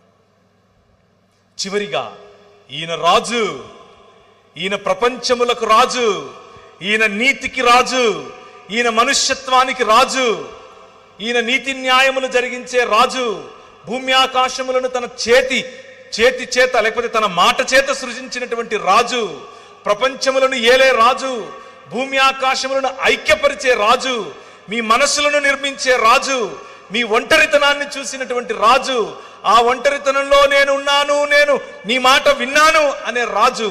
ఒకానొకప్పుడు ఒంటరిగా ఉన్నటువంటి 5 మంది భర్తలున్న తర్వాత కూడా ఒంటరితనాన్ని అనుభవిస్తున్నటువంటి ఒక స్త్రీ ఒంటరిగా వచ్చి నీళ్లు చేదుకుంటుంది అని తెలుసుకున్నటువంటి నీ రాజు ఆమె దగ్గరికి వెళ్ళి కూర్చుని, అమ్మా నీళ్ళు ఇస్తావా అని అడుగుతాడు. ఈ రాజు కథ వేరు. This king is your king. రాజు లేని రాజ్యంగా మనం మారిపోతే రాజై వస్తున్నాడు. కాపరి లేని గొర్రెలుగా మనం ఉంటే కాపరై మన మధ్యకు వచ్చాడు. తండ్రి లేని కుటుంబముగా మనం ఉంటే తండ్రిగా తన హృదయాన్ని మనతో పంచుకుంటున్నాడు. ఎంత బాధపడుతున్నాను నేను నీ పట్ల అని చెబుతాడు. భర్త వదిలేసినటువంటి భార్యగా మనం ఉంటే భర్తై మన దగ్గరికి వస్తున్నాడు. నువ్వు విధవరాండ్రకు తోడుగా ఉండు అని చెప్పినటువంటి మన ప్రభువు యొక్క మాట. ఆయన మనల్ని ప్రేమించే ప్రియుడు. ఎంతగా ప్రేమిస్తాడంటే తన ప్రాణాన్ని సైతం ఇచ్చే ప్రియుడు. 5 రకాలైనటువంటి క్యారెక్టర్స్, 5 రకాలుగా ఆయన మనతో పెట్టుకున్నటువంటి సంబంధం. ఈ సంబంధం ఇంతకంటే పదిలమైన, ఇంతకంటే స్థిరమైన, ఇంతకంటే సంతోషాన్నిచ్చే సంబంధం నా జీవితంలో నేను వెతికే ప్రయత్నం చేస్తే కూడా దొరకలేదు. This is the ultimate relationship that you can have with anybody. ఎవరితోనూ, చివరికి నా భార్యతోనూ నాకు లేనటువంటి పారదర్శకమైనటువంటి సంబంధం దేవునితో సాధ్యం. ఆ రాజు, ఆ తండ్రి, ఆ ప్రియుడు, ఆ కాపరి, ఆ భర్త ఈరోజు నిన్ను పిలుస్తున్నాడు. ఈరోజు నిన్ను ఆహ్వానిస్తున్నాడు. నేను కట్టే రాజ్యంలో నువ్వు ఉన్నావా? కేవలం వచ్చిపోతున్నావా? నేను కట్టే రాజ్యంలో నా కుటుంబంలో భాగంగా నువ్వు ఉండ కోరుకుంటున్నావా? ఇంకా వెనకే వెనకే వెనకే తిరుగుతున్నావా? నేను కట్టే రాజ్యానికి నువ్వు ఒక గుదిబండలా ఉంటున్నావా? లేక ఫ్రీడమ్, స్వాతంత్రం కోరుకుని ఈ ప్రపంచంలో మీ నాయన ప్రపంచం ఇది అని సీతాకోక చిలుక వలె ఎగిరే స్వాతంత్రంలో బ్రతుకుతున్నావా? ఈ రాత్రి పరిశుద్ధాత్మ దేవుడు నీతో మాట్లాడుతున్నాడు. If you are rebellious in your nature, తిరుగుబాటు నీ హృదయంలో ఉంటే ఎక్కడో నీ తండ్రి ప్రేమను నువ్వు కోరుకుంటున్నావేమో. నీకంతకు నువ్వు ఒక షెల్ నిర్మించుకొని ఎవరితో పంచుకోకుండా నువ్వు ఒంటరిగా బ్రతుకుతూ ఉన్నావా? ఆ షెల్ పగలగొట్టడానికి ప్రభువు సిద్ధంగా ఉన్నాడు, తడుతున్నాడు. దాన్ని పగలగొట్టి చూడు, నువ్వు సీతాకొక చిలుక అవుతావు. నీతో సంబంధం, నీతో ప్రేమగా మాట్లాడటానికి, నిన్ను ప్రోత్సహించటానికి, నీకు బలం ఇవ్వటానికి, నీకు ఆర్థికంగాను అలాగే అన్ని కోణాలలో నిన్ను బలపరచటానికి ఆయన సిద్ధం. అంత మాత్రమే కాదు, ఈ తండ్రి నీ హృదయాక్రందనను మాత్రమే కాదు, నీ శరీరంలో ఉన్న బలహీనతను కూడా చూస్తున్నాడు. స్వస్థపరచటానికి సిద్ధంగా ఉన్నాడు. ఈ రాత్రి ఆయన స్వస్థపరుస్తాడు. ఈ రాత్రి నీకున్నటువంటి ప్రతి రోగము నుంచి నీకు స్వస్థత లభిస్తుంది. నేను చెప్తున్నందుకు కాదు, నేనేదో చేస్తే అవుతుందని కాదు. మీరు అడగండి, ఆయన ఇస్తాడు. ఆయన మీ జీవితాల్లో చేస్తాడు. నేను అడిగాను, నాకు ఇచ్చాడు. 11 సంవత్సరాలు మిషనరీగా వెళ్ళాను నేను మధ్యప్రదేశ్లో. నాకు భాష రాదు, అడిగాను, భాష ఇచ్చాడు. అక్కడ క్రైస్తవులు అంటే కొడతారు, ఫస్ట్ కొట్టి ఆ తర్వాత మాట్లాడతారు. నాకు పరిచర్య చేస్తూ మా పాస్టర్ గారే వాళ్ళ అమ్మాయిని ఇచ్చి పెళ్లి చేశాడు. పెళ్లి చేసుకున్న 2 సంవత్సరాలకు నాకు ఒక పాప పుట్టింది. ఆ పాపకు ఒకరోజు విరోచనాలు అయితే, చిన్న బిడ్డ 21 సంవత్సరాలు. మీలో పిల్లలు ఉన్న వాళ్ళకి తెలుసు, మనకేదైనా జరిగితే మనం పట్టించుకోం, పిల్లలకి ఏమైనా జరిగితే ఎంత బాధపడతాం. ఆ పాపను తీసుకుని ఆసుపత్రికి వెళ్ళి డాక్టర్కు చూపించాను. చూపిస్తే డాక్టర్ అంది, విరోచనాలు పెద్ద కష్టమేం కాదు, నేను మందిస్తాను, అయిపోద్ది, కాకపోతే నువ్వు వెళ్ళి ఒకసారి 2D ఎకో చెయ్యి అని చెప్పింది. ఏం చేయమంది? 2D echo. ఎందుకబ్బా ఏమో 2D ఎకో ఉంటుంది అని. ఏమైంది చెప్పండి మేడం అన్నాను. ఏమీ లేదు, ఈమెకు టెట్రాలజీ ఆఫ్ ఫాలో అనే గుండెకు ఉండేటటువంటి ఒక ఇబ్బంది ఉంది అని చెప్పింది. టెట్రాలజీ ఆఫ్ ఫాలో అంటే నాకు గ్రీకు హిబ్రూలాగా వినిపించింది. ఏంటబ్బా ఇది అని అనుకున్నాను. తర్వాత ఆమె నాకు అర్థమవడం కోసం ఏం చెప్పిందంటే, నువ్వు గీతాంజలి సినిమా చూసావా అని అనింది. చూశానన్నాను. అందులో హీరోయిన్కి ఉందే అదే నీ బిడ్డకు ఉంది అని చెప్పింది. అంటే నీ బిడ్డ బతకదు అని చెప్పింది, నీ బిడ్డకు కరెక్షన్ లేదు అని చెప్పింది. కానీ ట్రై చేద్దులే అని ఉపశమనం కూడా ఇచ్చింది. నేను బయటకు వచ్చాను. అప్పటికే ఇండియాలో 38th ర్యాంక్, పెద్ద కాలేజ్ ఏం కాదు కానీ 38వ ర్యాంక్ ఉండే కాలేజీలో నేను MBA చేశాను. మంచి ఉద్యోగం, మంచి పరిచర్య, బిలాల, కోర్కు, గోండు, ముస్లింలు ఇలాంటి అనేకుల మధ్యలో నేను పరిచర్య చేస్తున్నాను, దేవుని కోసం నిలబడుతున్నాను. కానీ నా బిడ్డకి ఇలా అయింది. కారు వేసుకుని, డొక్కు కారు ఒకటి ఉండేది, చిన్న జీతం, డొక్కు కారు. నేను నా భార్య నా బిడ్డను తీసుకుని బయటకు వచ్చాను. బండి తోలుతున్నాను, నా వల్ల కావట్లేదు, ప్రెషర్ కుక్కర్ పగిలిపోతుంది. బండి ఆపి బయటకు వచ్చి గట్టి గట్టిగా అరుస్తున్నాను. వాయ్, ఎందుకు? నాకెందుకు? నాకే ఎందుకు? నా బిడ్డకే ఎందుకు? ఇన్నేళ్ళు నేను కష్టపడ్డానే నీకోసం, ఇన్నేళ్ళు నేను నా ఇల్లు విడిచిపెట్టొచ్చానే, ఉత్తర భారతదేశంలో నీకోసం తన్నించుకోవాలా నేను, నువ్వేమో నా బిడ్డకు గుండెలో చిల్లు పెడతావా అని దేవునితో కొట్లాడటం మొదలుపెట్టాను. 2 సంవత్సరాలు, ఇంకా ఎక్కువే చెప్పాలంటే, కొట్లాడుతూ వచ్చాను. వాక్యం చెప్తున్నాను, చిరునవ్వు ఉంది, అన్నీ చేస్తున్నాను, అమెరికాకి వెళ్తున్నాను, అక్కడ వాక్యం చెప్తున్నాను, ఇక్కడికి వస్తే ఇక్కడ వాక్యం కానీ మనసులో ఒక పోరాటం, దేవునితో పోరాటం. ప్రభువు నన్ను ఒక ప్రశ్న వేశాడు. ఒరే, నువ్వు ఎంతకాలం బతుకుతావురా అన్నాడు. వేసుకో, ఒక 80-90 వేసుకో, దాని తర్వాత ఈమె నీ బిడ్డ కాదు, నువ్వు చచ్చిపోతావు. కానీ నాకు జీవితాంతం బిడ్డ. ఈ జీవితమే కాదు, నూతన సృష్టిలో కూడా బిడ్డ. అది నా ప్రేమకు నీ ప్రేమకు తేడా, టెన్షన్ పడకు అని చెప్పాడు. వెతికితే ఒక మంచి డాక్టర్ బెంగళూరులో దొరికితే ఆయన దగ్గరికి వెళ్ళి కరెక్షన్ చేయించాను. ఆ అమ్మాయికి 1.5 సంవత్సరం 2 ఏళ్ళు ఉండగానే కరెక్షన్ చేయించాను. కంప్లీట్గా హీల్ చేశాడు దేవుడు, కంప్లీట్గా. ఇప్పుడు సామాన్యమైనటువంటి పిల్లలు ఎంత ఎదుగుతారో, ఎంత మాట్లాడతారో, ఎంత చదువుతారో, ఎంత ఉన్నతంగా ఆలోచిస్తారో, అన్నీ సామాన్యుల కంటే బెటర్గా నా బిడ్డను ఆశీర్వదించాడు. It's all about hope and it's all about trusting your God. నీ తండ్రి పట్ల నీకు ఉండాల్సిన నమ్మకం, నీ తండ్రిని ఆనుకోవటం. అయితే నీ తండ్రి నువ్వు గొనుగితే, నువ్వు కొట్లాడితే, నువ్వు పోరాడితే నిన్ను వదిలిపెట్టి వెళ్ళిపోయే టైప్ కాదు. నీకు ఆ హక్కు ఇచ్చాడు, నీకు ఆ హక్కు ఇచ్చాడు. నువ్వు నీ ఒంటరితనంలో, నీ బలహీనతలో, నీ రోగంలో ఆయనతో పోరాడు.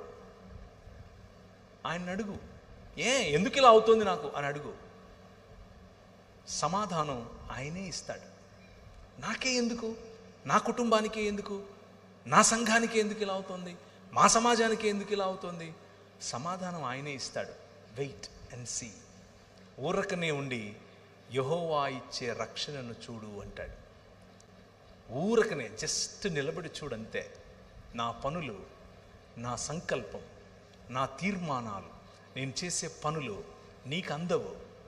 నీ ఆలోచన ఎక్కడ ఆగుతుందో దాని నుంచి ఒక 20 కిలోమీటర్ల తర్వాత నాది మొదలవుతుంది అంటాడు. నేను చూడలేదు నా భవిష్యత్తు ఇలా ఉంటుందని, కానీ ప్రభు చూశాడు. నా పోరాటంలో నాకు నేర్పిన పాఠాలు, నా పోరాటంలో నన్ను నిలబెట్టిన పద్ధతి, నా పోరాటంలో నన్ను ఆశీర్వదించిన విధానం ఇంత అంతా కాదు. ఎక్కడో మారుమూల గ్రామంలో ఏ నక్సలైట్గానో, రాడికల్గానో, రౌడీగానో బతకాల్సిన నన్ను ఆయన హెచ్చించాడు. ఆయన నిజంగానే లోకమునకు వెలుగు అని ఆయన చేసిన వాగ్దానముతో కూడిన ప్రమాణాన్ని నెరవేరుస్తున్నాడు. It is possible with you. నీ జీవితంలో కూడా అది సాధ్యం. ముఖ్యంగా యువకులు, మైకుల ద్వారా వింటూ ఉన్న, లైవ్ ద్వారా వింటూ ఉన్న యువకులకు, యువతులకు ఈ మాట చెప్తున్నాను. మీ లైఫ్లో ఇప్పుడు మీరున్నటువంటి స్టేజ్లో మీకు చాలా క్వశ్చన్స్ ఉంటాయి, మీకు చాలా ప్రశ్నలు ఉంటాయి, చాలా పోరాటం ఉంటుంది. కంపారిజన్ ఎక్కువ ఉంటుంది. పక్కనోళ్ళు కంపేర్ చేస్తారు, మిమ్మల్ని మీరు చేసుకుంటారు. అందంలో కంపారిజన్, చదువులో కంపారిజన్, ధనంలో కంపారిజన్, కులంలో కంపారిజన్, మతంలో కంపారిజన్, ప్రతి చోట్ల పోల్చుకోవటం ఎక్కువ. కానీ మీ నాన్న మీరు ఎలాంటి పరిస్థితిలో ఉన్నా మిమ్మల్ని ప్రేమించే నాన్న. అయితే మీ నాన్న మిమ్మల్ని పిలుస్తున్నాడు.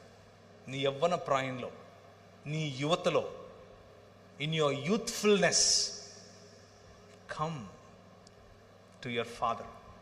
నీ తండ్రి దగ్గరకు వచ్చి ఆయన కౌగిలిని ఒక్కసారి అనుభవించి చూడు. నీ జీవితం మారిపోతుంది. నా జీవితం మారింది. నా జీవితం భేషుగ్గా మారింది. పెంట కుప్పల మీద పడి ఉండేవాడిని. భయంకరంగా నేను మాదక ద్రవ్యాలకు అలవాటు పడిపోయి ఉన్నవాడిని. నా జీవితాన్ని మార్చాడు. నీ జీవితాన్ని మారుస్తాడు. అండ్ టుడే, ఈరోజు, ఒకానొకప్పుడు నేను బ్రతికే గనక బ్రతికునుంటే మా ఇంట్లో వాళ్ళు నన్ను చూసి అసహ్యించుకునేవారు.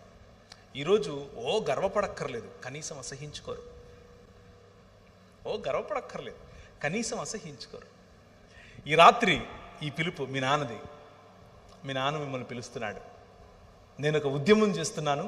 ఆ ఉద్యమంలో నా పిల్లలందరినీ పోగేస్తున్నాను, ఒక్క శరీరంగా పోగేస్తున్నాను. ఆ శరీరంలో నువ్వు భాగమవుతావా అని పిలుస్తున్నాడు. నిర్ణయం తీసుకుంటే నీకు మంచిది.